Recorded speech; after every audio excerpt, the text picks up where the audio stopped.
Good day and welcome back to another Dbz Dokkan battle video. So in today's video I'm going to show you guys some tips and tricks that I use and just some rules or things I follow when I am team building for Dbz Dokkan. So the first thing you're going to want to do is obviously come to the team screen or the character selection screen, and you're going to want to take a look at the units that have sufficient leader skills. So you can search for units that have leader skills by the boost all, so all type leads. That will show you all the units that have an all type lead skill of some kind. Then the next thing that you can do is you can take a look for units that are category leads, and then you can take a look for units that are type leads. So an important thing when looking at leader skills is that you want leader skills that are at least, generally speaking, 100% or more for any content really that you plan on doing. Generally, I would say the minimum for the super hard content for stuff like SBR or for LGE, depending on your team build, is going to be 120%, like this cooler. Otherwise, what I would say is generally for Dokkan events, you want something like 100% type lead, at least as a minimum. An important thing to note when you are taking a look at the lead that you have or the leader skill that you have is that you want to make sure that the leader skill that you are using has key. There are some leaders that don't have key, like these Great Saiyaman friend LRs. They give 100% to all types. But because they don't provide key, that would mean that your team would be restricted because you would need key supports on each lineup, and quite heavy key supports that float or on main rotation to supply sufficient key to your rotation. So please bear in mind how much key. You generally want to go with at least 3 key. That gives you, at minimum, if your units don't have decent links, 4 key orbs to get before they can super.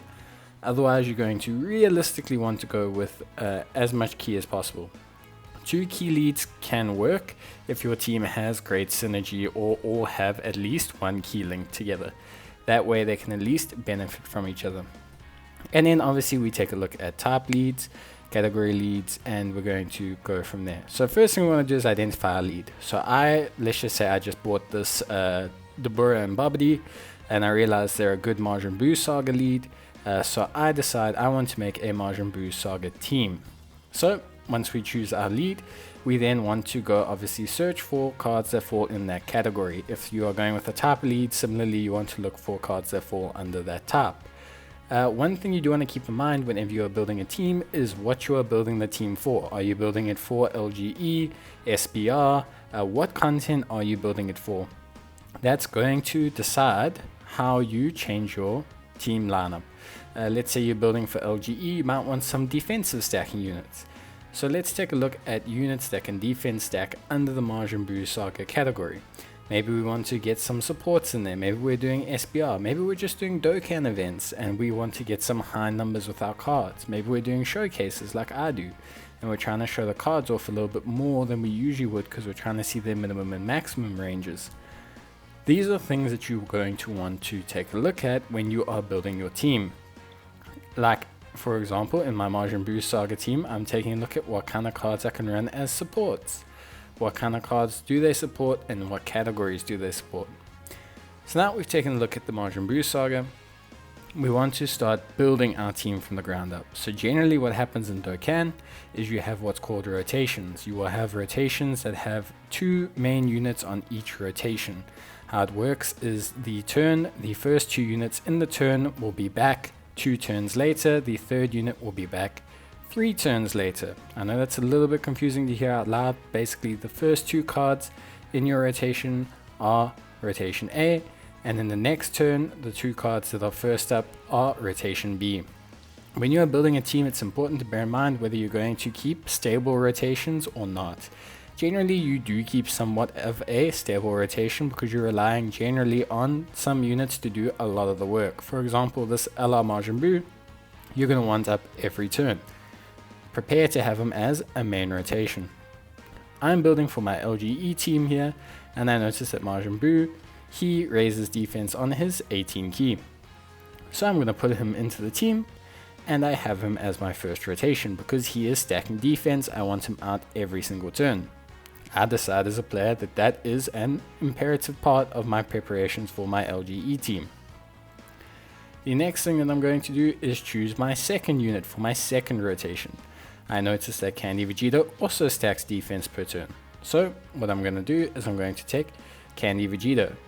Now a lot of you out there might be saying, no, this isn't a good idea, but wait, we'll get there. It's important to first start with your building blocks of what you're trying to do and then adjust it later on. So as you can see here, we go, okay, let's see what we can do. We'll raise defense, and that's our two main rotating units. Now I need good linking partners for them, because I want these units to not only have good stats, but I need them to have key and links. So the most important thing when you are looking at a unit that you want to rotate or be in rotation with is key links. Key links are the most important links simply because they allow us to get our super attacks off. It doesn't work if we have a unit that has all the key links barring the key link. This is because if we can't super, there's no point having augmented attack. Maybe in some situations having augmented defense might suffice, but that won't cut it here. So what I do is I go to the link function and I search for the main key links. Links like margin, links like fear and faith. I notice that the Dbz has fear and faith, but that his remaining link set does not link so well with this LRBU. I do notice that it links very well with the leader, but as I previously planned to have the leader float as a card due to its buff to the power absorption category, I realized that I don't want to float this Dbz next to him because they're not going to share links. I might take him later as a support, but it's important that I take note that he's not going to suffice just because he has the key link to being a secondary main rotation character. Remember that if one card is floating, taking a unit that links very well with it but not with your main rotation is not always the best choice. The chance of those two cards linking up is not very high. So it's something you want to bear in mind. If I was taking Dbz and Babidi as main rotation cards, then the possibility is there, but I would need a different kind of Majin Buu Saga lead to function with this team, and it wouldn't work necessarily so well with LGE, which is what I'm planning to do. So I put Dbz down there, but more as a support. I take him out because I'm contemplating what to do, but I decide I want to finish my rotations first. I always finish planning my rotations first. So the one I'm going to slot in is Strength Super Buu. Now Strength Super Buu, he shares a lot of links with the physical LRBU. He will share even more links after he transforms, and he has a decent passive comparatively to Dbz for being a main slot tank on this team. He heals per turn, he shares some good links with physical LRBU, and also when he transforms, he will share even further links with the transformation of physical LRBU, and they will heal even more health per turn.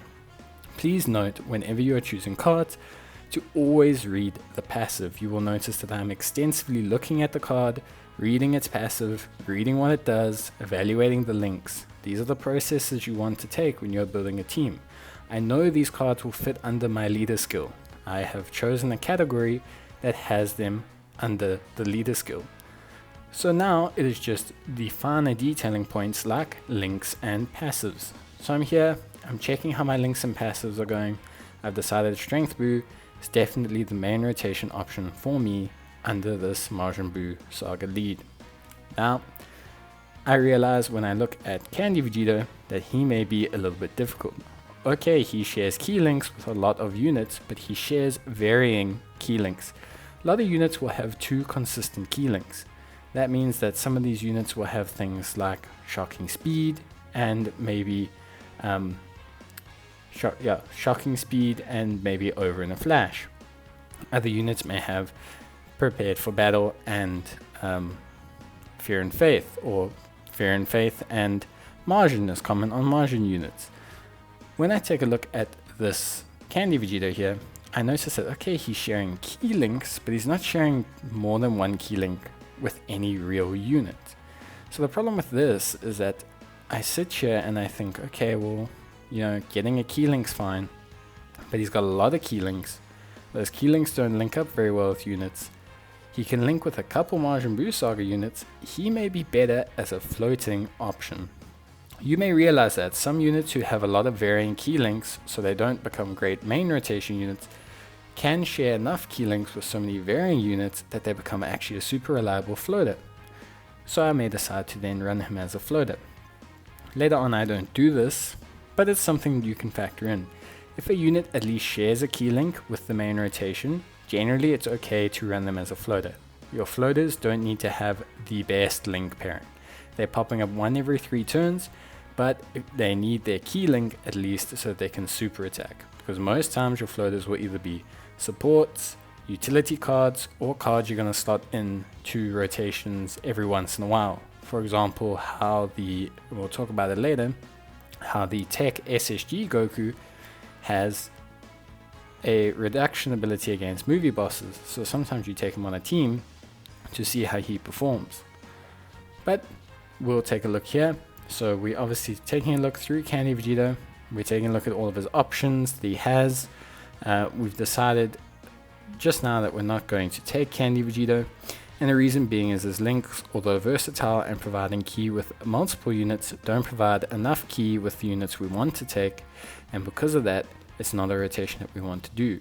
I do sit there and I go, well, you know what, at least I'll take the LR. The reason being is that the LR's passive, their ability to generate key, and their overall strength in terms of defense makes them suitable to take. But then taking a look again at my cards, always looking at the cards on your team, I realized that one of my main floaters, and possibly my second other lead, which will be another LR Babidi and Deborah, give support to power absorption category units. So in factoring this in, and knowing that they're going to support power absorption units, I decided instead that the remaining cards in my team will be made up entirely of power absorption units. When you are choosing this kind of team build, you always want to double check the units that you are taking, because it's important that your units synergize through passive links and everything else. So even though my Babidi and Deborah are going to be my leads and they're going to float, I know that I want them to augment my rotations 100% of the time. So I now take a look at other units in the Majin Power category that also fit on the Majin Buu saga. I'm obviously not going to take Android 21, so instead I decided I might take this Int Buu and this Tech Buu combination. Not only do they both raise defense on their super attacks, they also both have decent passives, plus they have very good linking skill sets that we're going to check now, and they both raise defense on their super, and the one unit also has damage reduction. So what that means is if I get these two units going on a rotation, they should be able to handle the stress of LGE. Yes, they may take damage, but they both also regenerate health once at end of turn and once on super attack. And due to their high damage numbers, they can really help us out in the event. So taking a look at this, I look at the cards and I go, okay, this is their links, what do they share? And I start going through the links, checking, okay, they share this, they share this, they share this, Fierce Battle, cool, Margin, cool, this, Fear and Faith, cool, Big Bad Bosses, cool, Wall Standing Tall, cool, Metamorphosis, cool. And all of a sudden I realized, great, they're not going to be just a great pairing, but they're going to heal me so much, and if I get in trouble, Big Bad Bosses will kick in and their defense will go up even further. To round out my team, I take the Deborah, who has the Majin Buu Extreme category allies buff or support skill, and I decide this will be my team. Now this team, I can't guarantee it would work in LG, it probably would with items, it probably would. It would be hard carried by the LR, but I take a look at this team and I go, okay, now I'm sitting with a team that not only looks impressive, but has great synergy amongst its cards. It's got a great linking set, and the only cards that don't have a great linking set, Deborah and Babidi, all share Fear and Faith, giving them 2 key, plus they give themselves key from their support passives, and they are buffing my entire rotations. Every time they pop up, my team rotations will be buffed.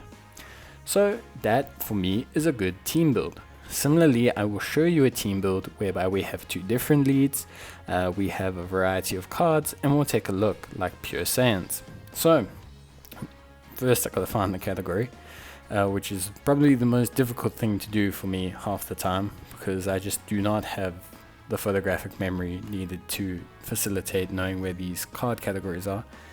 But we'll take a look at Pure Saiyans. So now we want to take a look at pure sands, and we want to first take a look at the potential category leads that we have. So we click leader skill, we click boost category, and we could scan all these units, of course, and eventually find one that's a pure sands lead. If you look for a unit that's in the category, chances are you'll find the lead a bit faster.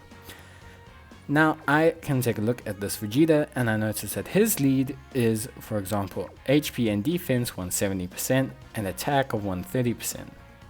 I can take a look at the physical Vegeta and notice that he is 150% lead across the board.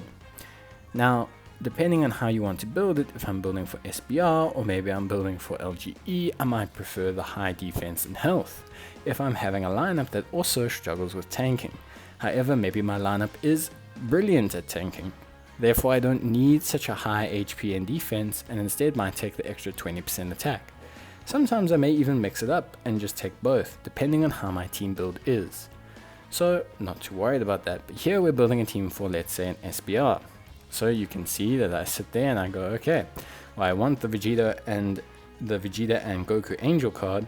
Who do they link very well with? I immediately go to my links and we take a look there, and we'll notice, okay, who do we want to link with? Again, also, as always, please read your passives. Passives are the most important. I'm skipping reading the passive part again because obviously we mentioned that in the first bit, but please always read your passives. These guys are on my, and your super attacks, these guys are on my main rotation because they have a great super attack skill and they have a great passive. Those two together allow them to be a great main rotation frontline tank.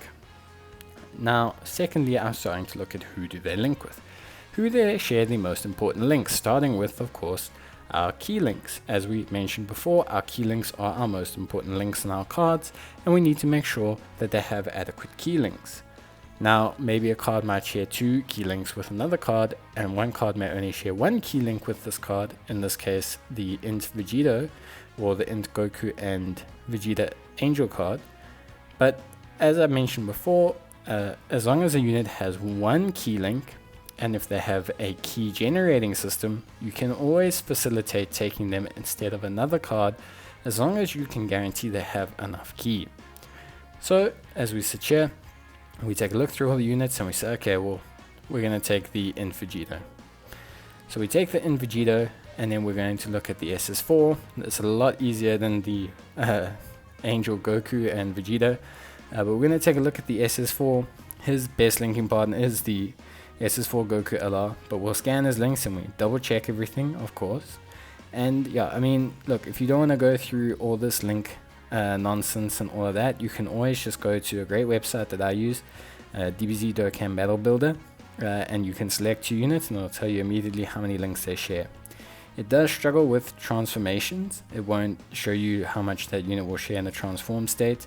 But generally 1 or 2 links will change unless it's a rapidly transforming unit. Then you may have some substantial differences, but that's also okay.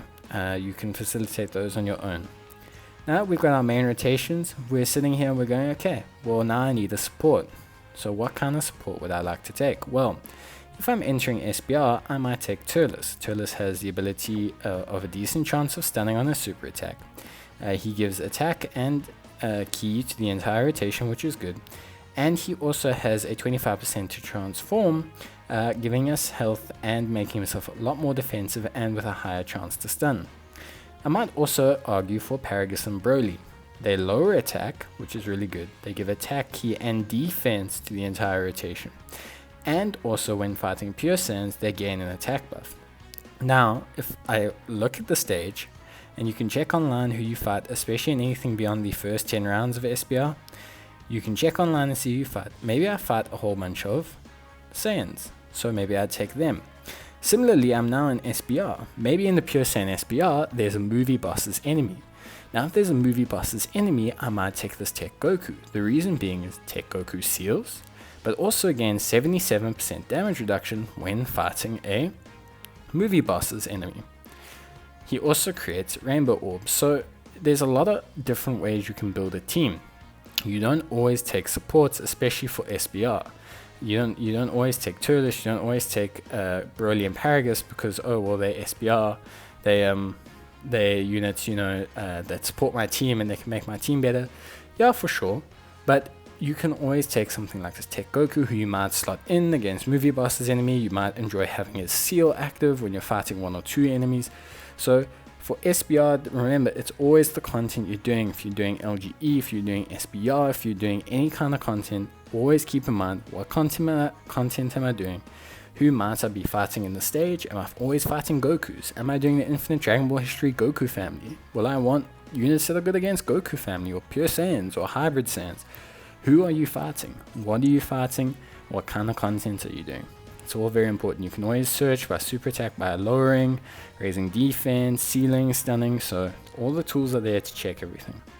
I'll build a super quick LGE team here out of the Saiyans, like an all stacking team. And just talk about how focusing too much on one thing might give you a problem if you don't pay attention to how the units build or anything like that. So we're just going to stick all these units on the team. You'll see that they're just units that raise defense. So I'm a new player and I sit there and I go, okay, cool, I'm going to take this team. The problem with this team is immediately I take a look at this Kale. So this is someone who hasn't read the passive. And the passive says that if she's on rotation with Caulifla, she gains a whole bunch of extra buffs. So why would I take this team the way it is if she doesn't have Caulifla on rotation?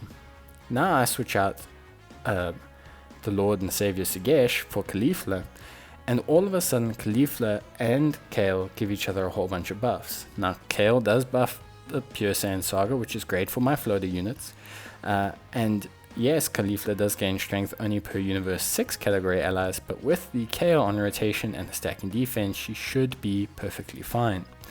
So that's little amendments to how you see that the original team I had. I just simply changed one character and all of a sudden the team is looking a lot better, because you look at the passives again. Remember, like I said, you want to start with leader skill. You want to choose main rotation units, which can also be your leader. Don't think I was choosing main rotation units, yes, but it can always be your leader. Look at your rotation, look at your leader skills, read your passives, read your cards again, choose your main rotation. Read your cards again, look at their passives, look at the links, look at this final trump card. A similar thing is you can always factor in your friend lead. So for final trump card teams, I don't own the Tech Vegito. I don't have the Tech Vegito LR. So when I'm building my team, I have to factor in the fact that I don't have Tech Vegito LR, which means I can't have them sit as one rotation under my team. However, I can always take a friend's Vegito LR, but that means I'm relying solely on the final trump card category instead of double stacking on also being able to take, for example, Potara units if I were to take 2 Tech Vegito LRs, or to take fusion units if I were to take 2 strength Gogeta LRs. That's things you also need to factor in when you are building your team. I factor that in, so when I look at rotations, I say, okay, maybe I will take the blue Gogeta, maybe I will take the physical Vegito blue, maybe I'll link those two together, maybe I'll switch and link each one with its reciprocal LR, maybe I will switch up this team, I'll take a Kefla and Kefla rotation, maybe I'll take Zamasu and merge Zamasu. There's a lot of rotations and options that you can make on teams, especially when the categories are starting to get so diverse and units are starting to get more and more categories. You can really halve almost teams, but just remember when you're doing that, going back to our Majin Buu situation, that when you are halving the team, when you are taking maybe super and extreme allies in the same team, that your floating supports, your floating cards, if they are supports, do need to synergize with both rotations to maximize their output. They don't always need to synergize though. It's preferred that they did synergize, but if they don't, because that's all you have, then it's fine to go with that. Remember, you can only do whatever your box has. You cannot make cards appear in your box, but you can work with what your box can do. So now that we've kind of gone through the basics of team building and, you know, the do's and don'ts of team building, how to do it from scratch, a couple tips in terms of team building that help me, that may help some of you in future. So one of the main tips of team building is that if you have, for example, a leader skill, let's say your highest leader skill for a challenge is something like all types 90% or all types 100% because you've got the Hercule Easy A. Maybe what you can do if you're challenging for a category type is to take the Hercule, who's a solid card with some decent evasion, and run them as a floater, and then put everyone else under the category that you need, so that you can use the friend LR as the main lead for that skill to give yourself a better overall boost across the team. That's also possible for you to do. That will help you to perform better. It will help you to get better results, and obviously it will help you to finish whatever challenge you're doing for whatever stones you need. The second tip that I always provide to people is that sometimes taking the higher lead skill is always the better option. I know it's going to sound really weird, but so for example, in the original SBR, you can take a all strength team for sure, and you can put your optimal strength team up for the stage. But the problem with that is obviously then you may not be able to do the stage. So maybe if you run a full category team and take some weaker units for 2 or 3 slots, you'll be able to finish it easier because the more powerful units will be at their top tier level. But that's going to be it from me, guys. That's it on building teams. I hope this helps anyone who's new to the game. I know it's a longer video, but I hope you managed to get through it. If you didn't, hopefully you will one day. But thanks for watching, guys. Cheers, and I'll see you in the next video. Until then, good luck, have fun, stay safe, and bye.